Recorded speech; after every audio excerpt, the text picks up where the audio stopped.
దాతృత్వం చాటుకున్న తాడేపల్లిగూడెం ఎమ్మెల్యే బోలిశెట్టి శ్రీనివాస్ అగ్ని ప్రమాదంలో తల్లిదండ్రుల్ని కోల్పోయిన బాలికకు బోలిశెట్టి ఆర్థిక సాయం. చికిత్స పొందుతున్న నీలిమకు మొదటి జీతం నుంచి ₹1,00,000 చెక్కును బాలిక బంధువులకు అందించిన ఎమ్మెల్యే బోలిశెట్టి దంపతులు.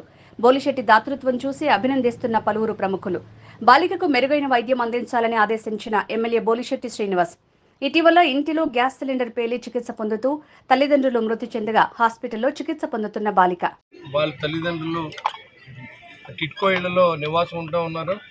దురదృష్టవశాత్తు గ్యాస్ సిలిండర్ లీక్ అయి తల్లిదండ్రులు ఇద్దరు ప్రాణాలు కోల్పోగా పాప 15 to 20% బర్నింగ్ జరిగింది. డాక్టర్లు పర్వాలేదు, ప్రమాదం లేదని చెప్పారు. ట్రీట్మెంట్ గవర్నమెంట్ హాస్పిటల్లో చేస్తూ ఉన్నారు.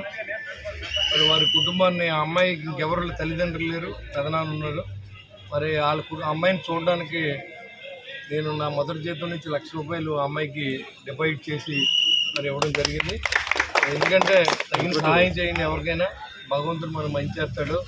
తప్పకుండా మరి ఆ అమ్మాయి త్వరగా కోలుకుని ఆ అమ్మాయికి మంచి భవిష్యత్తు ఇవ్వాలని నేను కోరుకుంటూ ఉన్నాను. మనందరం ఒక బాధ్యత తీసుకుందాం. ఇలాంటి తల్లిదండ్రులు పోయిన పిల్లలందరికీ మనం బాధ్యత తీసుకుంటే భగవంతుడు మనల్ని చూస్తాడు. కాబట్టి ఖచ్చితంగా మంచి పనులు చేసే విధంగా మనందరం ఉండాలని చెప్పి కోరుకుంటూ సెలవు తీసుకుంటాం.